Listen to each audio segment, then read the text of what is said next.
You know that moment when you discover that everyone knew about your cheating husband except you? Yeah, including the housekeeper, the doorman, and probably even the golden retriever. But finding out 3 hours before his birthday party? That's what I call divine timing. Let me paint you a picture. It's Saturday, March 15th, 2 in the afternoon, and I'm standing in my laundry room in our gated community house in Austin, Texas, holding Rosa's phone. Screen unlocked, WhatsApp open. And there it is, staring back at me like a neon sign in Vegas. A group chat called Poor Estelle. Not poor thing, not you know who. Poor Estelle, my actual name. In a group chat. About me.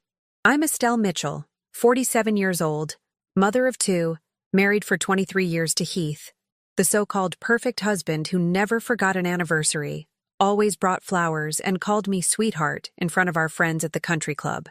We have 2 kids, Paxton, 21, currently finishing his junior year at UT Austin, and Thea, 18, senior year at Westlake High School, already accepted to 3 universities. Heath is turning 50 today. I've spent the last 2 weeks planning this surprise party at the country club. Guest list of 60 people. 3-tier cake from that bakery downtown that charges more than my monthly car payment. A slideshow of family photos that took me 4 days to compile because apparently I'm the only person in this family who knows how to use Google Photos. And here I am, 3 hours before showtime, looking at 3 months' worth of messages. December through March. 90 days of conversation. The participants? Rosa, my housekeeper, my manicurist from the salon on 5th Street, Heath's personal trainer from the gym, and 6 more people I see at every neighborhood barbecue and PTA meeting. The messages read like a true crime podcast I didn't audition for. He showed up with her again at that motel off Highway 183. Poor thing is planning his birthday party while he's planning his exit strategy. Someone needs to tell her.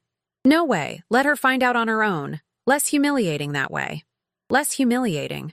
That's rich coming from people discussing my life like it's a Netflix series they're binge-watching over wine and charcuterie boards. The her in question, Daphne Carson, the widow from 3 houses down, the same woman whose husband died a year and a half ago from a sudden heart attack during his morning jog, the same woman I brought homemade chicken soup to when she had the flu last November. The same woman I invited to this party because I felt sorry for her spending another holiday season alone. Turns out she wasn't spending anything alone, especially not Tuesday and Thursday afternoons. The messages show it started 8 months ago, July of last year, right after the first anniversary of her husband's death, Heath consoling the grieving widow. Every Tuesday and Thursday afternoon, when he claimed he had administrative meetings at the dental clinic he owns downtown. The clinic where I happen to hold 40% partnership, by the way, courtesy of the business loan I co-signed when we opened it 12 years ago. Administrative meetings. The man has 3 dental hygienists, 2 receptionists, and a part-time bookkeeper. What exactly requires administrative meetings twice a week for 8 months straight? I scroll through more messages. There are photos. Not explicit ones, thank God, because I don't need that particular trauma added to my therapy bills. But photos of Heath's car parked at the Red Roof Inn off the highway. Photos of them having coffee at a Starbucks in Round Rock, 20 miles from our neighborhood. Photos of him buying flowers at Whole Foods on a Thursday afternoon. The flowers he brought home that night and told me he just saw and thought of me. I thought of you, sweetheart. You deserve beautiful things. Apparently, Daphne thought so too, because according to message number 47, he bought her the same roses, same Whole Foods, same Thursday, just 3 hours earlier. My hands are shaking. Not from sadness, not yet. Right now, I'm operating on pure crystallized rage, mixed with the kind of clarity that only comes when your entire reality shifts 30 degrees to the left, and suddenly, everything that never made sense clicks into place, like a jigsaw puzzle assembled by a sadistic game show host. Those late nights at the clinic? The weekend dental conferences in Houston and Dallas? The new cologne he started wearing last summer that I complimented and he said was a gift from a grateful patient? All of it. Every single piece. A performance. And I was the only one in the theater who didn't know she was watching a tragedy disguised as a romantic comedy. I look at the timestamp on the most recent message. Yesterday, Friday, March 14th, 11:30 at night. Party is tomorrow at 6. Think she'll figure it out when Daphne shows up? Probably not. Estelle is oblivious. Always has been. Oblivious. The word sits in my chest like a stone. Because here's the thing about being called oblivious. It's not that you don't see things. It's that you trust people enough to believe their explanations. When your husband of 23 years says he's working late, you don't hire a private investigator. You text him asking if he wants you to save him dinner. When 12 people at a party know your spouse is cheating and nobody tells you, that's not you being oblivious. That's them being complicit. I take a screenshot of everything. Every single message. Every photo. Every casual comment about my failing marriage discussed over group chat like it's weather patterns or restaurant recommendations. Then I forward it all to my email. 3 separate emails to 3 different accounts, just in case technology decides to fail me today of all days. Rosa walks into the laundry room. She sees me holding her phone. Her face goes white, then red, then settles somewhere around olive green. Mrs. Mitchell, I can explain. I hold up one hand. My voice, when it comes out, sounds eerily calm. Did you leave this here on purpose? She blinks. What? Your phone. Unlocked. Open to that specific group chat. In the laundry room. Where I fold towels every Saturday morning at exactly this time. Did you leave it here on purpose? She stares at me for a long moment. Then quietly, yes. I nod. Set her phone on the washing machine. Thank you, Mrs. Mitchell. I need you to leave for the day, Rosa. Take Monday off too. Paid. I'll text you Tuesday. She opens her mouth, closes it, then leaves. I stand in the laundry room for exactly 3 more minutes. Then I walk upstairs, take a shower, do my makeup, and put on the navy blue dress I bought specifically for this party. The one Heath said made me look like a movie star. When I'm done, I look at myself in the mirror. 47 years old, 2 decades of marriage, 2 kids, 1 cheating husband, 12 complicit friends, and 1 widow who thought she could replace me in my own life. Game on. The country club looks perfect. Of course it does. I spent 3 weeks coordinating with their event manager, choosing between salmon and chicken, debating whether the centerpieces should be hydrangeas or roses, and ultimately deciding on both, because apparently I'm the kind of person who overthinks flower arrangements while her husband is overthinking his affair schedule. I arrive at 5:30, half an hour before guests. Heath is already there, playing golf with his brother until party time, completely unaware that his carefully constructed double life is about to become everyone's dinner conversation. The events coordinator, a woman named Miranda who I've worked with for years, greets me with her professional smile. Estelle, everything is set up exactly as you requested. The slideshow is ready, the cake is in the kitchen, and the bar is fully stocked. Perfect, I tell her. And the microphone system is working? Tested it this morning. You'll be able to hear a pin drop. Oh, Miranda.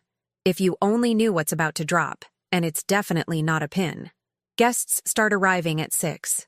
I stand by the entrance like the dutiful wife I've been for 23 years, greeting everyone with hugs and smiles. My face hurts from smiling. Every person who walks through that door is someone I've known for years. Neighbors, book club members, other dental professionals and their spouses, Heath's golf buddies, my former PTA co-chairs from when the kids were younger. And 12 of them knew. 12 of them watched me plan this party, listened to me stress about the menu, helped me pick out decorations at Target last weekend, all while knowing my marriage was a sitcom they were watching from the premium seats. Daphne arrives at 6:20. She's wearing a red dress. Red, to my husband's birthday party. The audacity is almost impressive. She hugs me, tells me I look beautiful, compliments the decorations. I smile and thank her. And somewhere in my brain, a small voice is screaming so loudly I'm surprised the champagne glasses aren't shattering. Heath arrives at 6:30, appropriately surprised, hugging me in front of everyone. You're amazing, sweetheart. Best wife in the world. The words feel like sandpaper on my skin. I smile wider. Dinner is served at 7. I watch Heath and Daphne carefully avoid making eye contact across the room. They're sitting at separate tables, of course, because that would be too obvious. But I notice how she glances at him when she thinks no one is looking. How he shifts in his seat when someone mentions her name in conversation. It's like watching a really bad community theater production where the actors forgot they're supposed to be acting. During dessert, I stand up. Miranda hands me the microphone. Everyone quiets down, expecting a sweet birthday speech. The kind where the devoted wife talks about meeting her husband in college, building a life together, raising 2 beautiful children, and growing old gracefully in suburban bliss. Can I have everyone's attention, please? My voice is steady. 23 years of junior league meetings and PTA presentations have trained me well. I want to thank you all for coming tonight to celebrate Heath's 50th birthday. Applause, smiles. Heath beaming at me from his seat. When you've been married as long as we have, you think you know everything about each other. The little habits, the inside jokes, where he keeps his spare reading glasses, what time he leaves for work, when he comes home. People are nodding. Some are getting misty-eyed. This is going exactly where they expect it to go. But today, I learned something fascinating. Turns out, I didn't know everything. For example, I didn't know that Tuesday and Thursday afternoons for the past 8 months, Heath wasn't having administrative meetings at the clinic. He was having meetings of a different nature. At the Red Roof Inn off Highway 183. The room goes silent. The kind of silence where you can hear someone's heart rate increase from across the room. I also didn't know that many of you knew about this. In fact, I discovered this afternoon that there's a group chat, a WhatsApp group, called, and I quote, "Poor Estelle. 12 of you are in it. 12 people in this room spent the last 3 months discussing my husband's affair with our widowed neighbor like it was a reality show you were recapping over brunch." I pause, look around the room. Faces have gone from confused to horrified to desperately trying to remember if they're one of the 12. Now I could be upset about this. I could cry. I could make a scene. But honestly, I'm more impressed by the organizational skills involved. Group chats require commitment. You have to name them, add members, keep the conversation going. That takes effort. So really, I should be thanking you for caring enough about my marriage to create a dedicated communication channel for it. The sarcasm is so thick, you could spread it on the overpriced dinner rolls we're serving. Heath has gone from red to white, to a color that doesn't exist in nature. He's half standing, half sitting, like he can't decide whether to run or play dead. Daphne. I turn to look at her directly. She's frozen in her chair, red dress suddenly looking less bold and more like a target. I brought you soup when you had the flu, homemade. I used my grandmother's recipe, the one I only make for people I actually care about. And you repaid me by sleeping with my husband for 8 months, starting, from what I understand, right around the anniversary of your own husband's death, which is either incredibly tacky timing or spectacularly efficient grieving. I haven't decided which. Someone near the back coughs. It's the only sound in the entire ballroom. So, here's what's going to happen. Everyone who knew and didn't tell me, I want you to raise your hand right now. Come on, don't be shy. You weren't shy in the group chat. Slowly, painfully, 12 hands go up, including Heath's sister, his own sister, who I've spent every Thanksgiving with for 2 decades.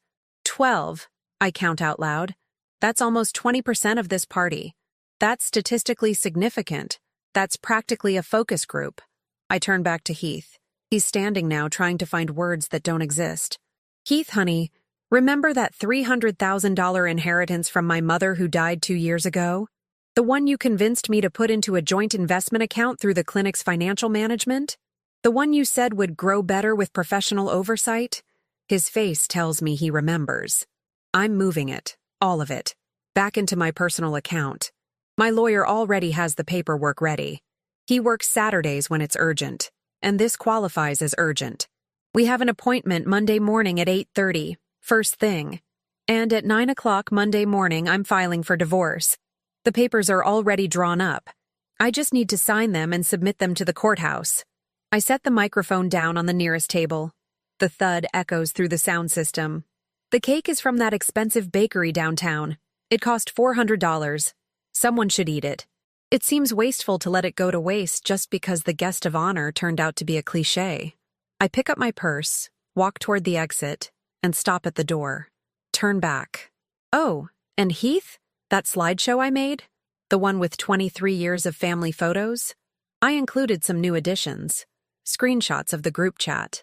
Photos from the motel. Just in case anyone missed those earlier. Miranda has instructions to play it in exactly 10 minutes. Enjoy the show.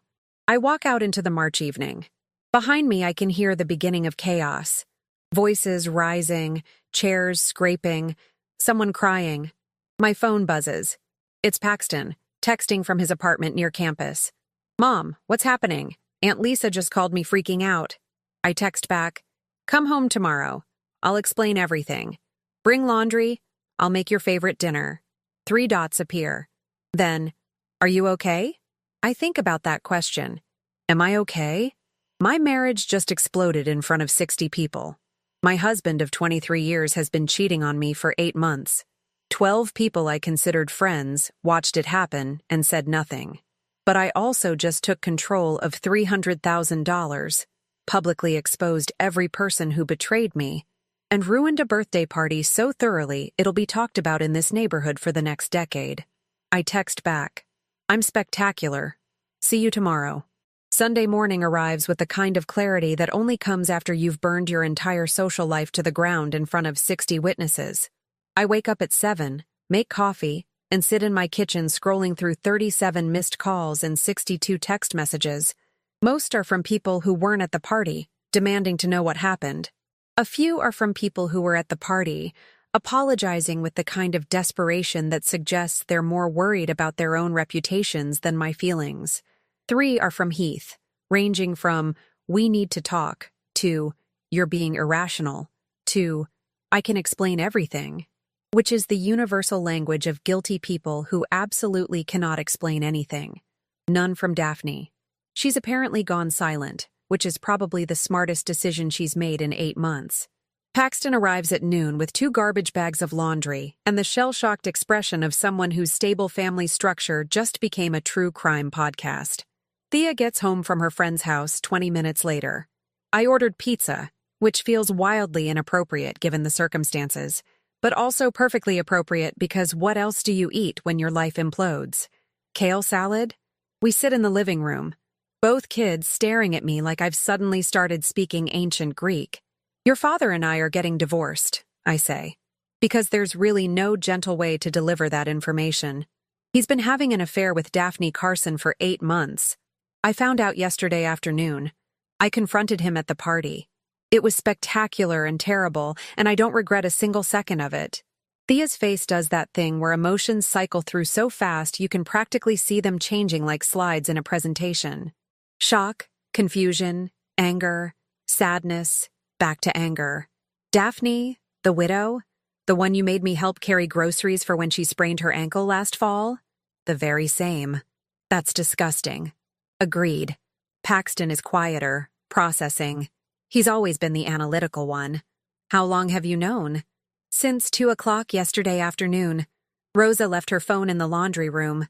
There was a group chat. 12 people knew and didn't tell me." "Aunt Lisa?" "Aunt Lisa." He sits back, shaking his head. "That's messed up. We eat pizza. We talk. They ask questions. I answer honestly, leaving out the more graphic details because I'm their mother, and there are limits." Paxton asks about the logistics of the divorce. Thea asks if she has to see her father. I tell them we'll figure it out as we go, which is the most honest answer I have. That night, after they've both gone to their rooms, I sit at my desk and open my laptop. Time to do what any self-respecting woman in my position would do: research. I start with the clinic's financial records.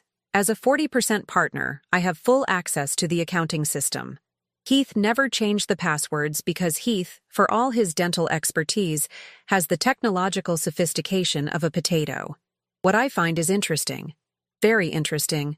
Over the past 8 months, there have been consistent charges on the clinic's corporate credit card, hotel rooms, dinners at expensive restaurants, jewelry purchases from a boutique in downtown Austin, flowers, wine, a weekend stay at a bed and breakfast in Fredericksburg that was allegedly a continuing education conference. except I can cross-reference the Dental Association's website, and there was no conference in Fredericksburg that weekend. There was, however, a romantic getaway package at the exact bed and breakfast where the card was charged, complete with couples massage and champagne breakfast. Heath used business funds for his affair, business funds that I partially own, which means he didn't just cheat on me personally, he cheated the business, our business, the one we built together 12 years ago, with a loan we co-signed and profits we both earned. This changes everything. I screenshot every transaction, download every receipt, create a spreadsheet that would make a forensic accountant weep with joy. Dates, amounts, locations, purposes. 8 months of documented financial infidelity that goes far beyond moral failure and straight into legal liability. Then, I dig deeper. The joint investment account where my mother's inheritance sits.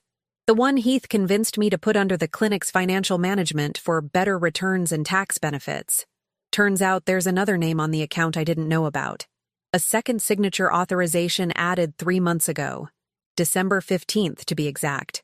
Right around the time the group chat was created. The name? Daphne Carson. I have to read it 3 times to make sure I'm seeing it correctly. He added her to an account containing my inheritance, my mother's money. The $300,000 that was supposed to be my security, my children's education fund, my future. He gave her access to it. I sit back in my chair and laugh. Not the happy kind of laughter. The kind that happens when you discover your life has been even more of a fraud than you thought possible, and the absurdity reaches levels previously only achieved by reality television shows and Shakespeare tragedies. My phone rings. It's my attorney, Marcus Brennan, returning my voicemail from earlier. Marcus and I went to high school together. He handled my mother's estate when she died. He's seen me at my worst. This barely registers on that scale. Estelle, I got your message. Tell me everything. I do. All of it. The affair, the group chat, the party confrontation, and now this. The misuse of business funds, the unauthorized addition of Daphne to my inheritance account. Marcus is quiet for a long moment. Then, how fast can you get to my office tomorrow morning? 8 o'clock? I'll have coffee ready. Bring every document you just described. We're not just filing for divorce, Estelle. We're filing for financial fraud, breach of fiduciary duty, and misappropriation of partnership assets. Heath just handed you the keys to his entire professional life. Can we really do that? Texas is a community property state with very clear laws about marital misconduct and business ethics. He used corporate funds for personal affairs. He added a third party to an account containing your separate property inheritance without your written consent. That's not just grounds for divorce. That's grounds for criminal charges if you want to push it that far. I think about Heath. 23 years of marriage. 2 children. A lifetime of shared memories that now feel like forgeries. Then I think about 8 months of Tuesday and Thursday afternoons. $300,000 of my mother's hard-earned money with Daphne Carson's name attached to it. 12 people who watched me be humiliated and treated it like entertainment. I don't want criminal charges, I tell Marcus. But I want everything else. The house, increased share of the clinic, full control of my inheritance, and enough child support that Thea never has to worry about college expenses. Consider it done. I'll start drafting the amended filings tonight. This is going to be a very expensive birthday for Heath. After we hang up, I make myself tea and sit on the back porch. It's a cool March evening in Austin. 72 degrees, clear sky. The kind of night where you can hear the highway in the distance and the neighborhood dogs barking at absolutely nothing. My phone buzzes. Text from Rosa. Mrs. Mitchell, I'm so sorry. I should have told you months ago. I left the phone for you because I couldn't watch anymore. You deserve to know. I text back. Take the week off. Paid. When you come back, we'll talk about a permanent raise. You did the right thing. 3 dots. Then, thank you. You're a good person. Am I? I just destroyed my husband's birthday party, and I'm about to destroy his financial security and professional reputation. But he destroyed my trust, my marriage, and my sense of reality first. So maybe we're even. Or maybe keeping score is pointless when the entire game was rigged from the start. Another text, this time from a number I don't recognize. This is Daphne. We need to talk. I stare at the message for a full minute. The audacity. The sheer, unmitigated audacity of this woman to text me after everything. I reply, "No, we really don't. But you should talk to a lawyer. You're about to be named in a lawsuit for being added to financial accounts without proper authorization. Have a nice evening." I block the number. Tomorrow morning, 8 o'clock, Marcus's office.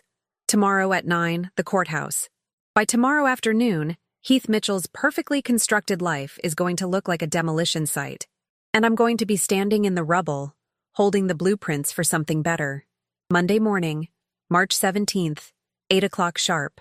I'm sitting in Marcus Brennan's office with 3 folders of documentation, a flash drive containing every screenshot and receipt, and the kind of caffeinated determination that could power a small city. Marcus spreads the documents across his conference table like a general planning a military campaign. This is better than I expected. Much better. Heath didn't just make mistakes. He made a comprehensive catalog of legally actionable errors. That's my husband. Always been an overachiever. Ex-husband, as of approximately 1 hour from now. He slides a paper across the table. Initial divorce filing. Standard grounds plus adultery, which Texas still recognizes as fault-based grounds. That alone affects asset division in your favor. I sign it. My signature looks remarkably steady considering my entire life is being reorganized on legal letterhead. Now the interesting part. Marcus pulls out another document. Breach of fiduciary duty claim against Heath for misuse of partnership funds. Every hotel room, every dinner, every piece of jewelry he bought for Daphne using the clinic's corporate card. That's roughly $47,000 over 8 months. $47,000? I knew it was bad. I didn't know it was luxury sedan bad. He was thorough. I'll give him that. There's also the issue of adding Daphne Carson to your inheritance account without your written authorization. In Texas, separate property remains separate property. Your mother's inheritance was yours alone. The fact that he added a third party to that account without your signature is fraud. Clear, documentable fraud. What does that mean practically?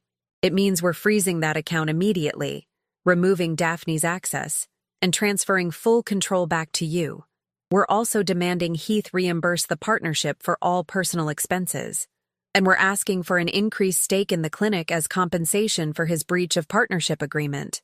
How much increased? You currently own 40%. I'm asking for 60. I blink. That would make me majority owner. Correct? Heath would work for you. Marcus smiles, and it's the kind of smile that makes me understand why he has a 93% success rate in family law. He can either agree to the terms, or we go to court where all of this becomes public record. Every transaction, every hotel receipt, every text message. His entire patient base will know he's been using their payments to fund an extramarital affair. They'll leave him. Many will. Dental practices rely heavily on reputation and trust. Hard to trust a man who lies professionally and personally. We spend the next 45 minutes reviewing every document, every claim, every strategic move. By the time we're done, I feel like I've just completed a masterclass in legal warfare. At 9 o'clock, we walk to the Travis County Courthouse. The building is busy with Monday morning proceedings, lawyers in suits carrying briefcases, people looking variously stressed, bored, or resigned to their bureaucratic fates. We file the divorce petition. We file the breach of fiduciary duty claim. We file the emergency motion to freeze and transfer the inheritance account. Everything is submitted, stamped, logged into the system. Official. Irreversible. Real. Heath will be served by end of business today. Marcus tells me as we walk back to his office. I'm using a process server who specializes in, let's call it, dramatic timing. Heath will receive all these documents while he's at the clinic, in front of his staff. Maximum impact. Is that ethical? Entirely. And effective. He embarrassed you publicly. Turnabout is fair play. By the time I get home, it's 10:30. Paxton is making breakfast, which in his vocabulary means cereal and whatever leftovers survived the weekend. Thea is at school, presumably pretending her life is normal while fielding texts from friends who heard about the party disaster. My phone has been buzzing nonstop. I finally look at it. 17 missed calls from Heath. 23 text messages ranging from apologetic to angry to desperate. The last one, sent at 9:47, says, "Estelle, please. We can fix this. I made a mistake. Don't do this to our family. Our family." The one he systematically dismantled every Tuesday and Thursday for 8 months. That family. I don't respond. At 2:15, Marcus calls. He's been served. Apparently, he was with a patient when the process server arrived. Had to excuse himself. Staff is now aware something major is happening. Good. Gets better. Daphne was also served.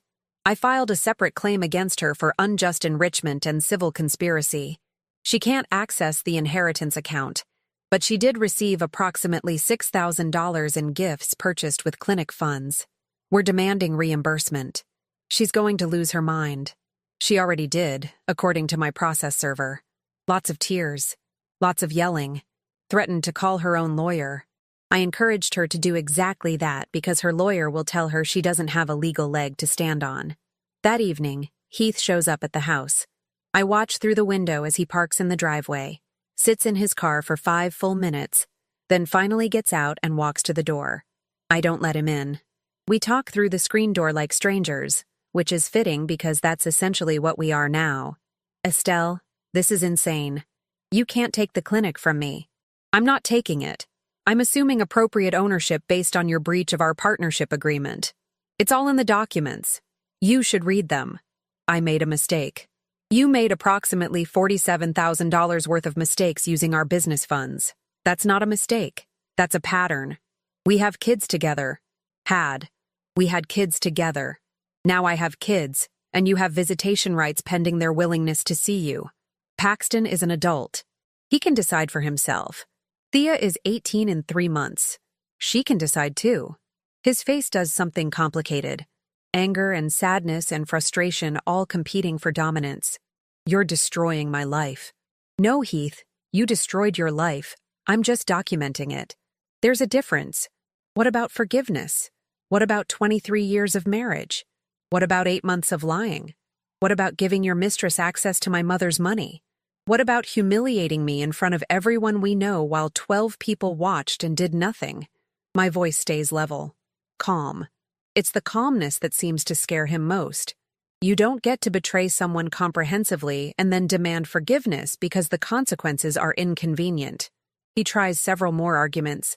I shut down each one with the kind of precision that comes from having spent 2 days thinking through every possible conversation.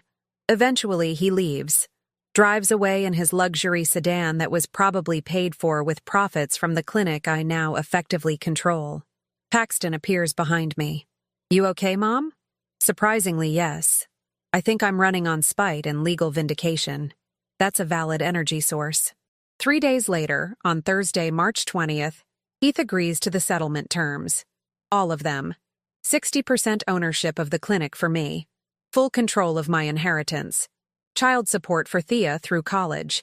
Division of remaining assets heavily weighted in my favor due to marital fault. He keeps his retirement account and his car. I keep everything else, including the house. Marcus calls me with the news. He signed everything. His lawyer advised him that going to court would be significantly worse. The evidence is overwhelming, and a judge would likely award you even more. How long until it's final? In Texas, there's a mandatory 60-day waiting period from filing to finalization. But the financial arrangements are effective immediately. The clinic ownership transfers today. Your inheritance account is already back in your sole name. Heath has been removed from the house title. That fast? When the documentation is airtight and the other party has no leverage, things move quickly. That afternoon, I drive to the clinic.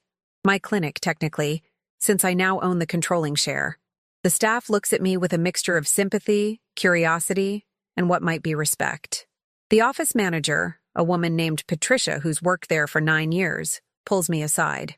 Mrs. Mitchell, I just want you to know, most of us had no idea. And the few who suspected something felt horrible about it. Thank you, Patricia. Nothing about the business operations will change. Heath remains as the primary dentist.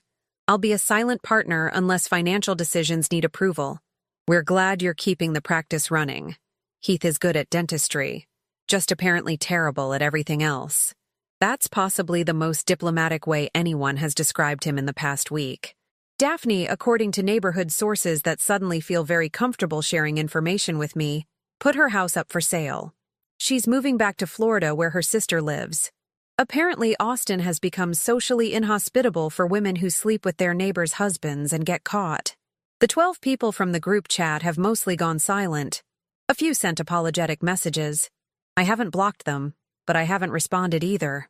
They exist now in a social purgatory of my making, uncertain whether they're forgiven or forever exiled.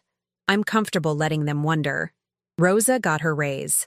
30% increase plus 3 months bonus, exactly as promised. She cried. I told her she earned it. She's the only person in this entire disaster who actually did the right thing, even if her timing was motivated by guilt. Thea goes to therapy.